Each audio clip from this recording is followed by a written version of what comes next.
A terrified 6-year-old boy stood barefoot on a gravel shoulder just outside Ashford, Montana, waving his tiny arms at a convoy of 17 motorcycles roaring down Highway 42 at dawn. His face was streaked with dirt and tears. His clothes were torn. And when the lead rider, a silver-haired veteran named Cole Thornton, pulled over and knelt beside him, the child said 5 words that would haunt him forever. "Please arrest my dad. Please." Cole had seen war. He'd carried wounded brothers through fire. He'd buried friends and made promises to the dead. But nothing, not Fallujah, not the burn pits, not the long nights after, had prepared him for the desperation in that little boy's eyes. The boy's name was Jaime. He was shaking. He refused to go back inside the house. And when Cole asked him why, Jaime whispered something so quiet that Cole had to lean closer to hear it. What the boy said made Cole's blood run cold, and within minutes he was on the phone with someone he hadn't spoken to in 12 years, a brother-in-arms who now worked for Child Protective Services. By noon, what started as a random roadside stop had become a full investigation. By sunset, 17 bikers had become a wall of protection around one small boy. And by the time the truth came out, the entire town of Ashford would be forced to confront a horror that had been hiding behind closed doors for years. This is the story of a promise made on gravel and kept with iron loyalty. It's the story of what happens when silent suffering meets unshakable resolve. And it's the story of how sometimes the family you choose is the only family that matters. The sun hadn't fully risen when Cole Thornton saw him, a small figure, barefoot, standing on the gravel shoulder of Highway 42, just outside Ashford, Montana, waving his arms like he was drowning on dry land. Cole's first instinct was to keep riding. 17 bikes behind him, a long day ahead, and they were already late for the Veterans Memorial Ride in Billings. But something in the way the boy moved made him brake hard. The convoy behind him followed suit, engines rumbling to idle, dust rising in the cold morning air. Cole pulled off his helmet and swung his leg over the bike. The boy couldn't have been older than 6. His face was dirty, streaked with tears. His T-shirt was torn at the collar. No shoes, no jacket. Just a kid standing on the side of a highway at dawn, like he'd been running from something. If this story already has you hooked, drop a comment below and let me know where you're watching from. Cole knelt on the gravel, eye level with the boy. "Hey, buddy, you okay?" The boy shook his head. His lips trembled. "What's your name?" "Jaime." "Jaime, where are your parents?" The boy pointed down the road toward a narrow dirt path that disappeared into the trees. "My dad's in there." "And your mom?" Jaime's face crumpled. "She's gone." Cole glanced back at the other riders. A few had dismounted, watching quietly. One of them, a broad-shouldered man named Ray, with a gray beard and a purple heart tattooed on his forearm, stepped closer. "Kid in trouble?" Ray asked. "Don't know yet." Cole turned back to Jaime. "Why are you out here alone, son?" Jaime's voice dropped to a whisper. "I ran away." "From your dad?" The boy nodded. "Why?" Jaime's eyes filled with tears again. He looked down at his bare feet, then back up at Cole, and then, in a voice so small it was almost swallowed by the wind, he said it. "Please, arrest my dad. Please." Cole felt something cold settle in his chest. He'd been a Marine. He'd seen the worst of what people could do to each other. But hearing those words come out of a 6-year-old's mouth hit differently. He kept his voice calm. "Jaime, I'm not a cop, but I can call one. Can you tell me why you want me to do that?" Jaime hesitated. Then he lifted his shirt. Cole's jaw tightened. Bruises, dark purple and yellow, scattered across the boy's ribs and stomach like a map of pain. Some were fresh, some were fading. And there, along his side, were marks that looked like they'd been made by something hard and narrow. A belt, maybe, or worse. Ray cursed under his breath. Cole kept his voice steady. "Jaime, did your dad do this?" The boy nodded. "When?" "Last night. And the night before. And—" his voice broke. "He does it a lot." Cole stood slowly, his mind already moving through the steps. He pulled his phone from his jacket and walked a few paces away, dialing a number he hadn't called in over a decade. It rang 3 times before a gravelly voice answered. "Thornton, that you?" "Yeah, Marcus, it's me."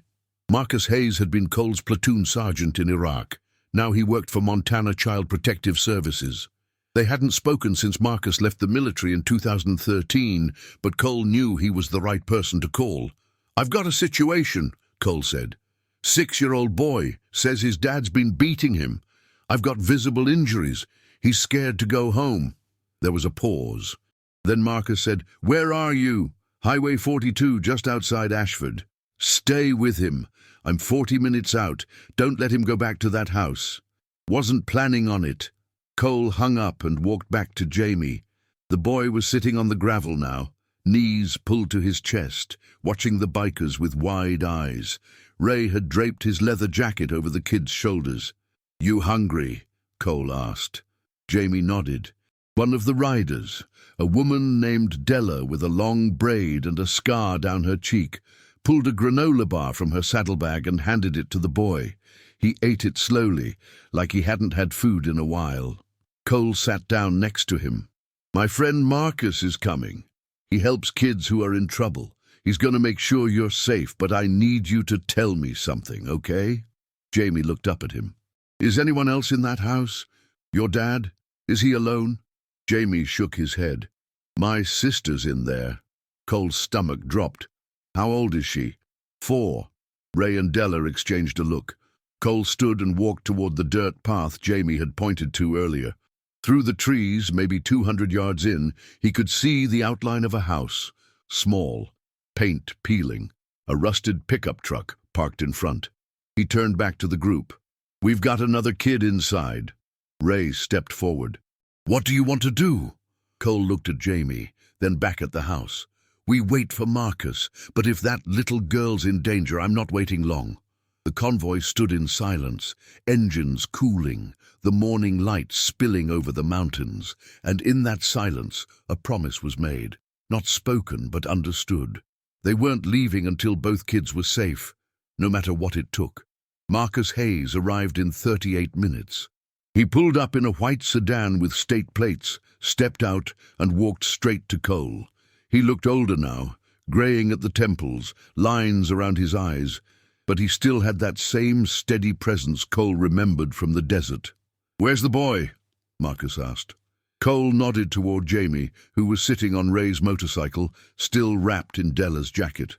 Marcus walked over and knelt in front of him. He spoke quietly, gently, asking questions Cole couldn't hear.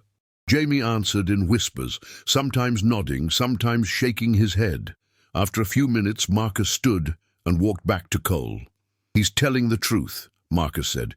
"Bruises are consistent with repeated abuse. He says his father drinks heavily, gets violent when he's drunk. The mother left 6 months ago, no contact since. There's a younger sister still inside the house." 4 years old, Cole said. "Yeah. He says his dad locked her in the bedroom this morning after Jaime tried to run. That's when he made it to the road." Cole's hands curled into fists. "So what's the plan?" "I'm calling the sheriff. This is a welfare check now. If there's an immediate threat to the child inside, they'll go in." "How long will that take?" 20 minutes. Maybe less." Cole looked back at the house through the trees. 20 minutes felt like forever. He thought about the little girl locked in a bedroom, scared, maybe hurt. He thought about Jaime sitting on that gravel shoulder, begging strangers to arrest his father. And he thought about the promises he'd made a long time ago, to protect the ones who couldn't protect themselves. "I'm going to take a look," Cole said. Marcus grabbed his arm. "Don't. If you go in there and something happens, it complicates everything. Let the sheriff handle it." "I'm not going inside. I'm just going to make sure she's okay." Marcus hesitated, then let go. "Stay out of sight, and if he comes out, you back off. Understood?" Cole nodded. He motioned to Ray and Della. "Come with me. Rest of you stay here with Jaime." The 3 of them walked up the dirt path, boots crunching on gravel, the air thick with the smell of pine and old smoke. As they got closer, the house came into clearer view.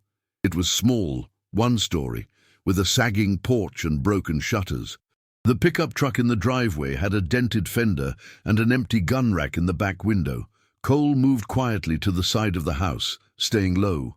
Ray and Della followed. There were two windows facing the woods, one covered with a heavy curtain, the other cracked open slightly. Cole crept closer and peered through the crack. Inside, he could see a narrow hallway, dirty dishes piled in a sink, a couch with torn fabric, and at the far end of the hall, a closed door with a chair wedged under the handle. "That's gotta be the bedroom," Ray whispered. Cole heard something then, a small voice, crying. He moved to the window near the door and pressed his ear against the glass. The crying was coming from behind the locked door, a little girl's voice calling out softly. "Jaime! Jaime, where are you?" Cole's chest tightened. Then he heard something else. Footsteps, heavy, coming down the hall. A man appeared. Tall, unshaven, wearing a stained undershirt and jeans. He staggered slightly as he walked, drunk or hungover or both. He stopped in front of the locked door and kicked it once. "Shut up in there!" he shouted. The crying stopped. The man turned and walked back toward the kitchen, muttering to himself. Cole watched him grab a beer from the fridge, crack it open, and drain half of it in one pull. Della whispered, "We need to get her out." "Not yet," Cole said. "Sheriff's on the way." "What if he goes back in there?" Ray asked. "What if he hurts her?" Cole didn't answer. He just kept watching. The man finished his beer, crushed the can, and tossed it on the floor. Then he walked back to the locked door and stood there for a moment, his hand on the doorknob. Cole's pulse quickened. If that door opened, if the man went inside, Cole wasn't sure he'd be able to stop himself from going through the window. But the man didn't open the door. He just stood there, swaying slightly, then turned and walked back to the couch. He sat down, grabbed a remote, and turned on the TV. Cole exhaled slowly. "Let's go," he said. They made their way back down the path. Marcus was standing by his car, phone to his ear. When he saw Cole, he hung up. "Sheriff's 2 minutes out," Marcus said. "You see anything?" "Little girl's locked in a bedroom. Father's drunk. He's not touching her right now, but he's agitated." "If he goes back in there, he won't have time," Marcus said. A minute later, 2 sheriff's vehicles pulled up, lights flashing but no sirens. 4 deputies stepped out. Marcus briefed them quickly, pointing toward the house. The lead deputy, a short, barrel-chested man with a buzz cut, nodded and motioned to his team. "We'll handle it," he said. "You stay here." The deputies moved up the path, weapons drawn but held low. Cole, Marcus, and the bikers watched from the road. Jaime stood next to Ray, holding his hand. 3 minutes later they heard shouting, then the sound of something breaking, then silence. The deputies emerged from the house. One of them was carrying a little girl. She was crying, her face buried in his shoulder. Her hair was matted, her clothes dirty. She looked so small. Jaime ran toward them. "Emma! Emma!" The deputy set the girl down gently, and Jaime wrapped his arms around her. She clung to him, sobbing. Cole felt something crack open inside his chest. Marcus walked over to the kids and knelt beside them, speaking softly. After a moment, he stood and looked at Cole. "Father's in custody," Marcus said. "Both kids are safe." Cole nodded. He looked at Jaime and Emma, still holding each other, and he thought about all the roads he'd traveled, all the miles he'd ridden, all the ghosts he'd carried. And he thought about how sometimes the most important journey is the one you never planned to take. Ray put a hand on Cole's shoulder. "You did good, brother." Cole didn't say anything. He just watched the kids, and he made another promise. Silent, unbreakable. This wasn't over, not by a long shot. Marcus Hayes stood in the parking lot of the Ashford County Sheriff's Office, phone pressed to his ear, frustration etched across his face. It was just past noon, and the sun was high and merciless. Cole leaned against his bike nearby, arms crossed, listening. "I don't care what the protocol is," Marcus said into the phone. "These kids have nowhere to go. The father's being held on multiple counts of child endangerment and assault. The mother's been gone for 6 months with no contact. There's no immediate family within 200 miles. A pause. Marcus rubbed his eyes. So what are you telling me? That they go into the system tonight? That they get split up and placed in different homes? Another pause. Yeah, I understand. I'll handle it. He hung up and looked at Cole. Foster care. They're being placed tonight, separate homes. Cole straightened. You're splitting them up. It's not me, it's the system. There's no single placement available right now that can take both kids on short notice. Jaime will go to a family in Billings. Emma will stay local with an emergency foster couple. That's insane. They just went through hell. You're gonna rip them apart? Marcus's jaw tightened. You think I want this? I've been doing this job for 12 years, Cole. I've seen worse, a lot worse, but my hands are tied. There are procedures, forms, background checks. I can't just place kids wherever I want. Cole looked through the glass doors of the sheriff's office. Inside, Jaime and Emma were sitting together on a bench, holding hands. A female deputy sat with them, trying to get them to eat sandwiches. Emma's face was still streaked with tears. Jaime stared at nothing. There's got to be another option, Cole said. There isn't. Not unless you know someone who's state-certified and willing to take them both. Cole didn't answer. He was thinking. Ray walked over, Della beside him. The rest of the convoy had dispersed an hour ago, heading back to their lives, their jobs, their families. But Ray and Della had stayed. So had 3 others, a mechanic named Hank, a former paramedic named Sarah, and a quiet guy named Luis, who rarely spoke but always showed up when it mattered. What's the word? Ray asked. They're being split up, Cole said. Foster care, different homes. That's bullshit, Della said. Yeah, it is. Ray looked at Cole. So what do we do? Cole turned to Marcus. How long do I have? For what? To figure something out.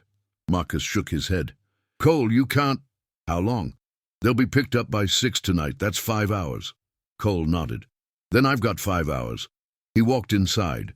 Jaime looked up when he saw him. Cole pulled up a chair and sat across from the kids. Hey, buddy, Cole said gently. How you holding up? Jaime shrugged. Emma leaned against her brother, her thumb in her mouth. Listen, Cole said. Some people are going to come and take you somewhere safe tonight. Somewhere you can sleep and eat and not be scared. Jaime's eyes filled with tears. Are they taking Emma too? Yeah, they're taking both of you. To the same place? Cole hesitated. He didn't want to lie. I don't know yet, but I'm working on it, okay? Jaime nodded, but the fear didn't leave his face. Cole walked back outside. Marcus was leaning against his car, arms crossed. You got a plan? Marcus asked. Working on it. Cole pulled out his phone and scrolled through his contacts. He stopped at a name he hadn't called in years. Thomas Doc Callahan, former Army medic. Retired now, living on a ranch outside Ashford with his wife, a schoolteacher named Linda. They'd fostered kids before. Cole remembered hearing about it at a reunion a few years back. He dialed. It rang 4 times before a woman answered. Hello? Linda? This is Cole Thornton. I don't know if you remember me. Of course I remember you, Cole. You saved my husband's life in Kandahar. That was a long time ago. Not to me. What can I do for you? Cole explained the situation. The boy on the highway, the locked bedroom, the father in custody, the 2 kids about to be split into different foster homes. They need a place to stay, Cole said. Together, just for a while, until the system figures out something permanent. I know you and Doc used to foster. I know it's short notice, but these kids... We'll take them, Linda said without hesitation. Cole blinked. Just like that? Just like that. Doc's out fixing a fence right now, but I know what he'll say. Bring them here. You're state certified. We are. Current and active. Give me the caseworker's number and I'll handle the paperwork. Cole gave her Marcus's information and hung up. He walked over to Marcus. I found a placement, Doc and Linda Callahan. They're certified. They'll take both kids. Marcus raised an eyebrow. The Callahans? Yeah, I know them. Good people. But Cole, you can't just call Linda. She's waiting. Marcus stared at him for a moment, then pulled out his phone. 10 minutes later, after a conversation Cole couldn't hear, Marcus hung up and nodded. Okay, it's done. The kids go to the Callahans tonight. Cole exhaled.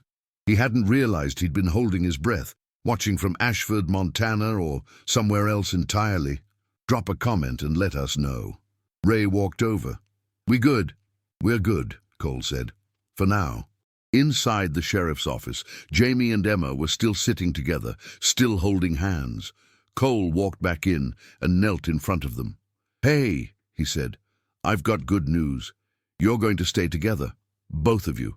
There's a really nice couple who live on a ranch just outside town. They've got horses and a dog and a big porch where you can sit and watch the stars. And they're going to take care of you. Jaime's eyes widened. Together? We don't have to split up? No, you stay together. For the first time since Cole had met him, Jaime smiled. It was small, fragile, but it was there. Thank you, Jaime whispered. Cole put a hand on the boy's shoulder. You did the hard part, kid. You were brave. You asked for help. That takes guts. Emma looked up at him. Are you coming with us? Not tonight, but I'll come visit. I promise. And as Cole walked out of that sheriff's office, he knew it was a promise he'd keep. Because some promises aren't just words. They're iron. The Callahan Ranch sat 15 miles outside Ashford, tucked into a valley where the mountains sloped down into open grassland and the air smelled like sage and rain. Cole followed Marcus's sedan up the gravel driveway, his bike rumbling low, Ray and Della riding behind him. In the back seat of Marcus's car, Jaime and Emma sat quietly, faces pressed against the window, watching the horses grazing in the distance. Doc Callahan was waiting on the porch when they pulled up. He was older now, grayer, his shoulders still broad but his movements slower. His wife Linda stood beside him, a small woman with kind eyes and silver hair tied back in a bun. When the car doors opened, Linda walked down the steps and knelt in front of the kids. Hi there, she said softly. I'm Linda, and this is my husband Thomas, but everyone calls him Doc. Emma looked up at her brother. Jaime nodded, and Emma took a tentative step forward. Are you scared? Linda asked. Emma nodded. That's okay. It's okay to be scared, but you don't have to be scared here. This is a safe place, and you and your brother are going to stay together. Always. Jaime's eyes filled with tears again, but this time they were different. Not fear. Relief. Doc walked over to Cole and extended his hand. Good to see you, Thornton. You too, Doc. Linda told me what you did. Getting these kids out of there, that took guts. I didn't do much, just made a phone call. You did more than most would. Doc looked at Jaime and Emma. They're going to be okay here. We'll make sure of it. Marcus stepped out of the car with a folder full of paperwork. He and Linda walked inside to handle the official placement. Doc stayed on the porch with the kids, showing Emma the barn cat and telling Jaime about the horses. Cole watched from a distance, arms crossed, feeling something he couldn't quite name. Maybe it was satisfaction. Maybe it was something heavier. Ray leaned against his bike. You think this sticks? What do you mean? Foster care. It's temporary, right?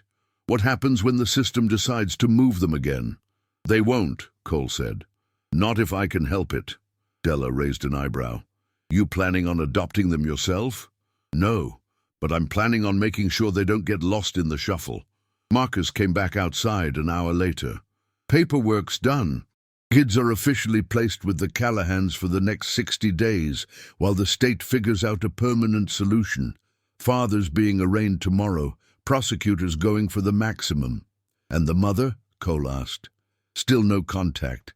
We've got an open case, but honestly, she's probably halfway across the country by now. Some people run and don't look back. Cole's jaw tightened. So these kids are alone? Not anymore, Marcus said. They've got Doc and Linda. And apparently, they've got you. Cole didn't respond. He looked at Jaime, who was sitting on the porch steps now, petting the barn cat while Emma giggled beside him. It was the first time he'd heard her laugh. What happens at the arraignment? Cole asked. Standard procedure. Judge will hear the charges, set bail if applicable, schedule a trial date. I want to be there. Marcus frowned. Why? Because I want to look him in the eye. Cole, I'm going. Marcus sighed. Fine. It's at 9 tomorrow morning, Ashford County Courthouse. Cole nodded. I'll be there. That night, Cole didn't ride back to his motel. He stayed on the Callahan Ranch, sleeping in a guest room Doc offered him. He couldn't explain why he stayed. Maybe it was because he wanted to make sure the kids were okay. Maybe it was because he didn't trust the system to hold. Or maybe it was because, for the first time in years, he felt like he was exactly where he was supposed to be. At 7 the next morning, Cole woke to the sound of Jaime's laughter outside. He walked to the window and saw the boy running through the grass, chasing the barn cat while Emma toddled after him. Linda stood on the porch, coffee in hand, watching with a smile. Doc knocked on the door. "You want breakfast?" "Yeah, thanks." They ate together at the kitchen table. Eggs, bacon, toast.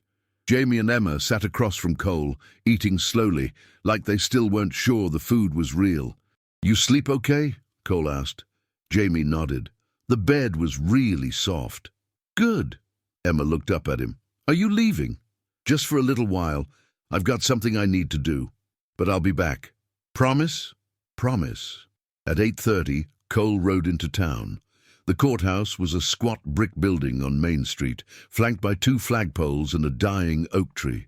Marcus was waiting outside. "You sure about this?" Marcus asked. "I'm sure." They walked inside. The courtroom was small, wooden benches worn smooth by decades of use. A handful of people sat scattered throughout, a few reporters, a couple of deputies, a woman Cole assumed was the prosecutor, and at the front, in an orange jumpsuit and handcuffs, sat Jaime's father. Cole took a seat in the back. Marcus sat beside him. The judge entered and everyone stood. The arraignment began. The prosecutor read the charges: multiple counts of child endangerment, aggravated assault, unlawful imprisonment. The father's public defender entered a plea of not guilty. The judge set bail at $50,000 and scheduled a preliminary hearing for 2 weeks out. It was over in 15 minutes. As the father was being led out, he turned and looked back at the courtroom. His eyes scanned the room, and then they landed on Cole. For a moment, they locked eyes. The father's expression was hard, defiant. But Cole didn't blink. He just stared back, his face unreadable, his presence a silent reminder. "I'm not going anywhere." The father looked away first. Outside the courthouse, Marcus lit a cigarette. "Feel better?" "No," Cole said, "but I needed to see him." "Why?" "Because I wanted him to see me. I wanted him to know that someone's watching, that if he ever gets out, if he ever comes near those kids again, he won't get far." Marcus exhaled smoke. "You know you can't protect them forever, right?" "Maybe not," Cole said, "but I can protect them today and tomorrow and the day after that. And that's enough." He climbed on his bike and started the engine. Ray and Della were waiting at the diner down the street, and Cole still had a promise to keep, because some promises don't end when the danger passes. They're just beginning. 3 days after the arraignment, Cole was still in Ashford. He hadn't planned to stay. The memorial ride in Billings was long over, and the other bikers had returned to their lives, jobs, families, routines. Ray had left that morning, Della the day before. They'd both told Cole to take care of himself, to not get too wrapped up in something he couldn't control, but Cole couldn't leave, not yet. He spent his mornings at the Callahan Ranch, helping Doc mend fences and clear brush. He spent his afternoons in town, checking in with Marcus, making sure the case against Jaime's father was moving forward. And he spent his evenings on the porch, watching Jaime and Emma play in the yard, their laughter cutting through the stillness like light through fog. Linda noticed. She brought him coffee one morning and sat beside him on the porch steps. "You don't have to stay, you know," she said gently. "The kids are safe. Doc and I will take care of them." "I know." "So why are you still here?" Cole didn't answer right away. He watched Jaime chase the barn cat across the grass, Emma trailing behind him, giggling. Finally he said, "Because I made a promise." "To who?" "To myself, a long time ago." Linda waited, letting the silence stretch. She had that quality, the ability to listen without pushing. Cole took a breath. "I had a son once." Linda's expression didn't change, but something in her eyes softened. "His name was Ethan," Cole continued. He was 8 when I left for my second tour in Iraq. I told him I'd be back before his 9th birthday. I promised him. He paused. I kept that promise. I came home 3 weeks early, but when I got there, he was in the hospital. Leukemia. Advanced. The doctor said it had been months, but Sarah, my ex-wife, hadn't told me. She didn't want me distracted overseas. Linda's hand moved to his gently. He died 2 weeks later, Cole said. I was home. I was there.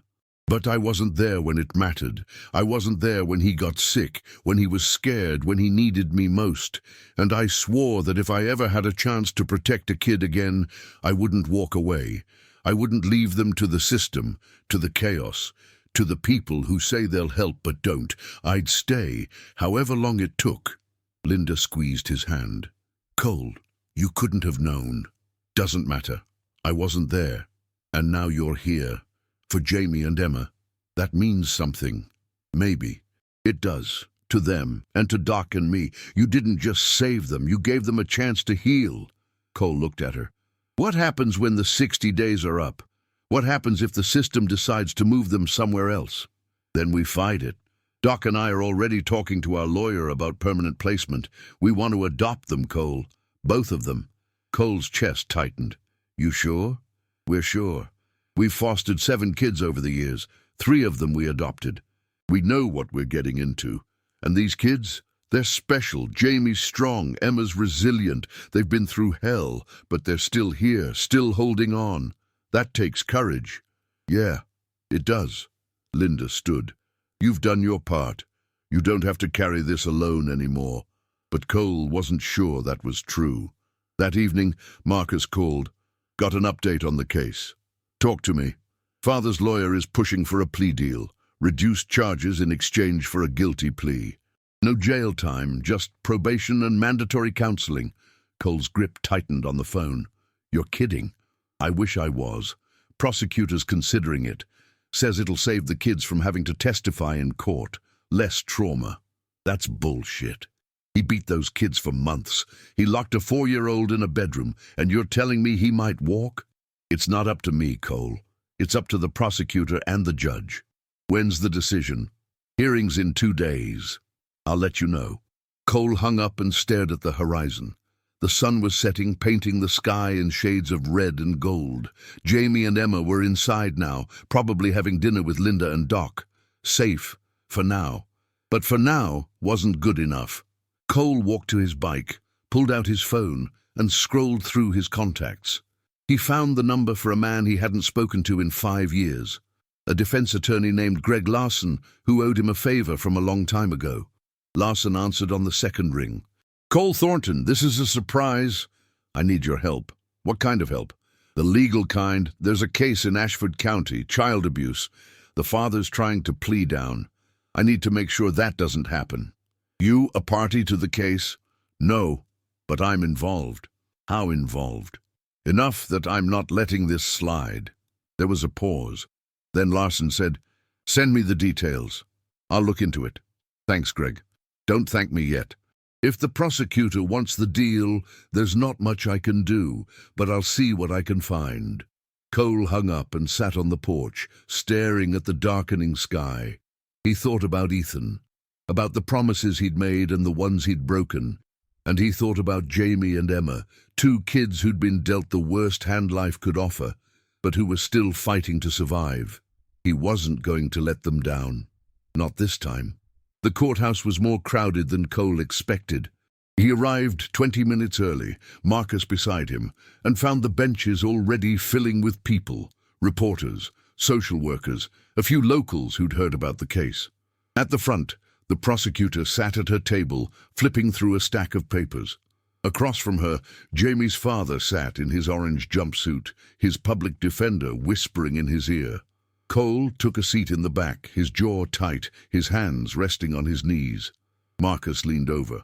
You know you can't say anything in there, right? This isn't your case. I know. So why are you here? Because I want him to see me. I want him to know someone's watching. The judge entered, and everyone stood. The hearing began. The prosecutor spoke first, outlining the charges and the proposed plea agreement: reduced charges, probation, mandatory counseling, no jail time. She argued that it would spare the children from the trauma of testifying, that it would allow them to move forward without reliving the abuse. Cole's fists clenched. The public defender stood next.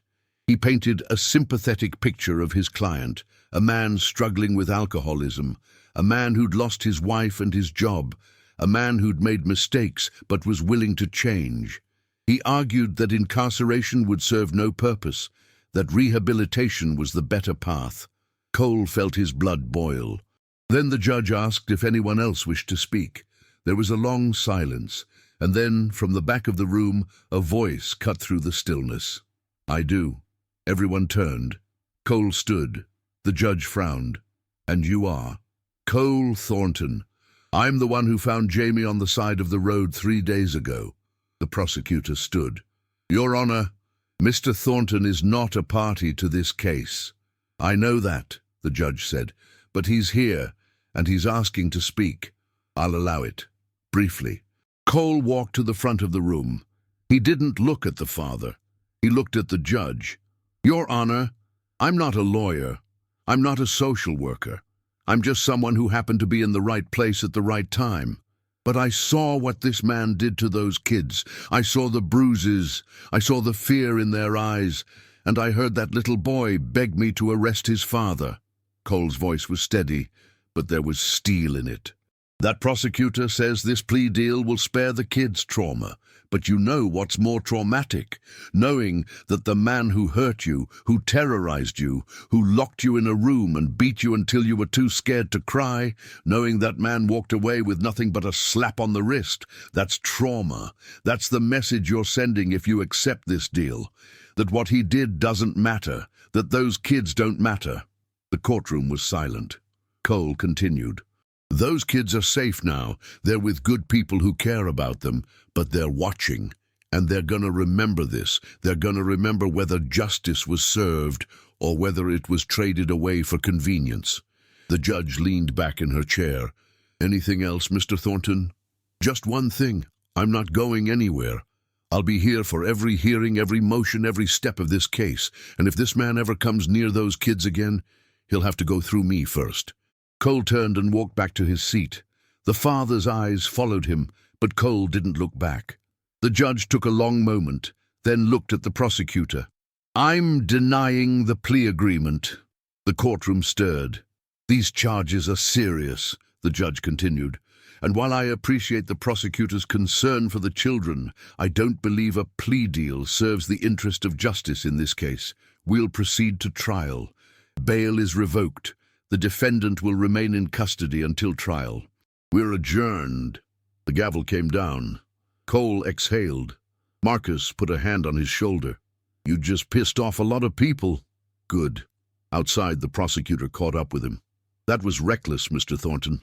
"Maybe, but it was necessary. You realize you may have just prolonged this process. The kids might have to testify now. Then I'll make sure they're ready. But they deserve to see him held accountable, not let off easy." The prosecutor studied him for a moment, then nodded. "I hope you're right." Cole climbed on his bike and started the engine. As he rode back to the Callahan ranch, he thought about Ethan, about the promises he'd made and the ones he'd kept. And he thought about Jaime and Emma, 2 kids who were finally getting a chance at something better. And for the first time in a long time, Cole felt like he was on the right side of a fight. If this story's resonating with you, hit that like button and let me know in the comments. The trial took place 6 weeks later. Cole was there every day, sitting in the back row, arms crossed, watching.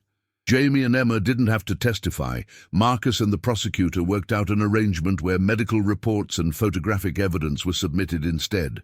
But the case was solid. The bruises, the locked bedroom, the testimony of neighbors who'd heard shouting and crying for months but never called the police. The jury deliberated for 4 hours.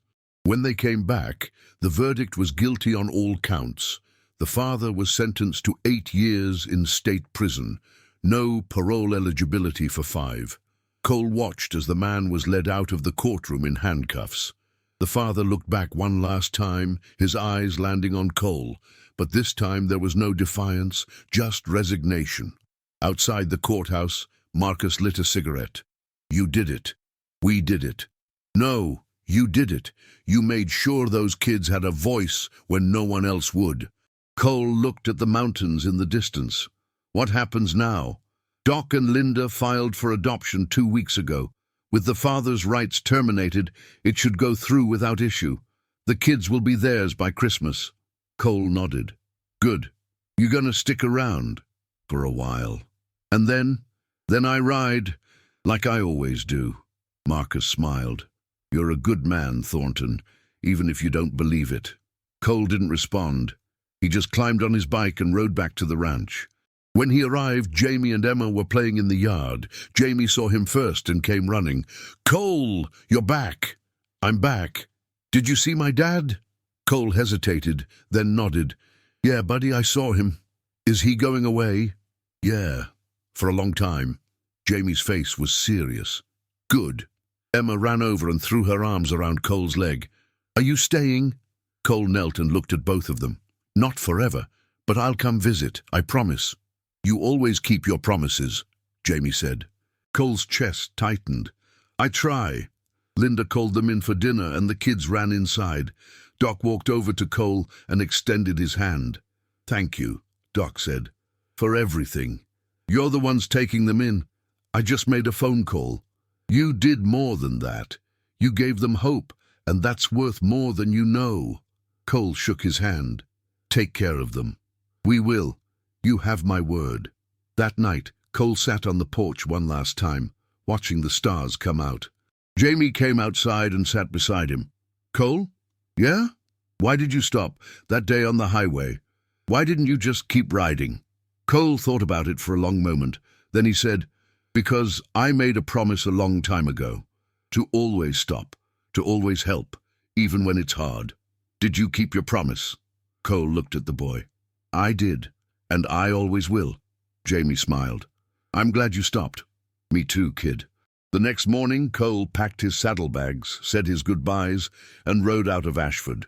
He didn't look back, but he carried the memory with him of a 6-year-old boy on a gravel shoulder waving his arms for help, and of the moment he decided to stop. Because some promises aren't made in words, they're made in action, and they last a lifetime. Thank you so much for watching this story unfold. If it moved you, please subscribe to the channel and hit that notification bell, because every story we tell here matters, and yours does too.